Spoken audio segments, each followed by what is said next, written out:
across-the-board budget cuts are expected to cross before midnight. And yesterday I spoke to Republican Congressman Scott Ridgell of Virginia. He's a member of the House Budget Committee, and he had this to share after his meeting this week with President Barack Obama.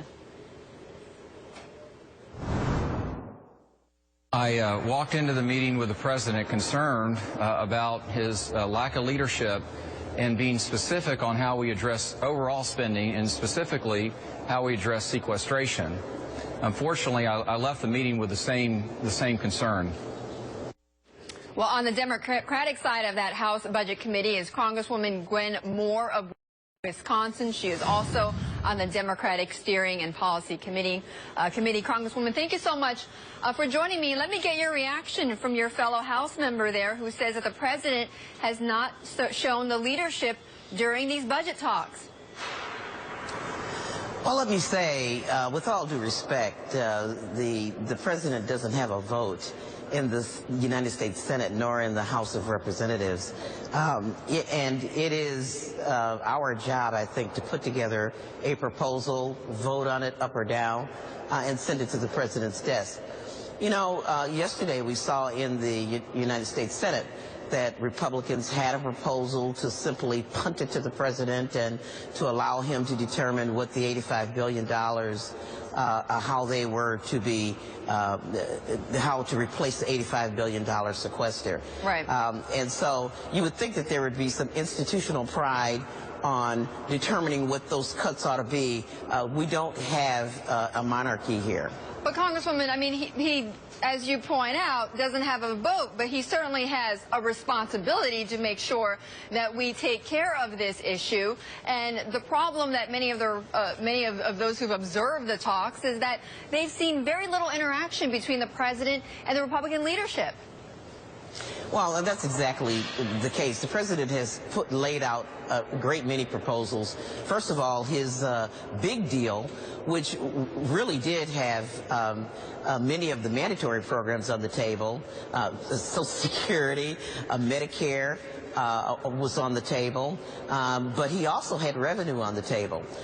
As of late, the president supported the Senate bill, which did not prevail yesterday, and that was to really impose the Buffett rule, which would have required about 30%, an effective tax rate of about 30% for those folks making over $2 million, but that's really enjoying a peace dividend from the end of the Afghanistan war, and of course that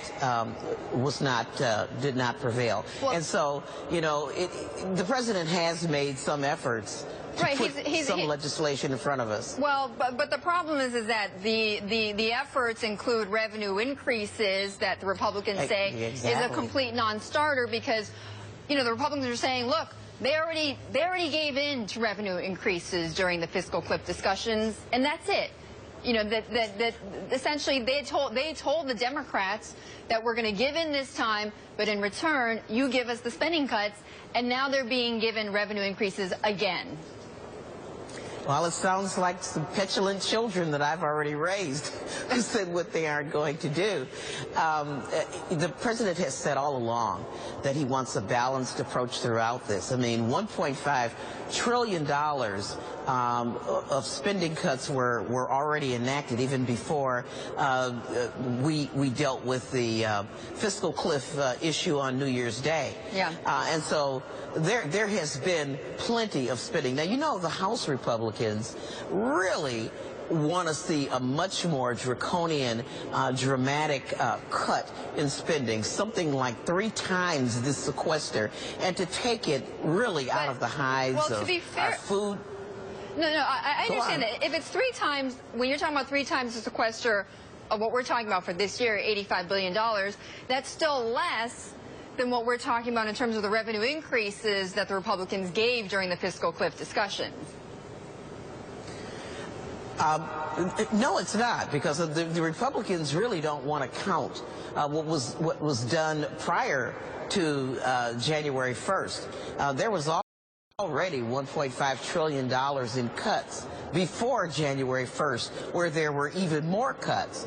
You know, and so what the Republicans are saying is that we're done with revenue increases and we only want austerity now. You know, before I came on, I heard some of the data that you had out there, and we had Chairman Bernanke of the Federal Reserve come in and really attest to the fact that there is a real danger of the kind of austerity that the Republicans are proposing. I heard you talk about how the economy, the consumer spending is 2/3 of our economy. Right. And we have ended the payroll tax holiday. Yes. Now we're talking about taking, if the Republicans were to have their way, another $314 billion out of the economy, totally on the side of the poor, those folks who are marginal, and I think that we ought to be concerned about an austerity cliff. Congresswoman, I've got to leave it there. Thank you so much. Congresswoman Gwen Moore from Wisconsin joining me from the Hill. Thank you. We'll be back.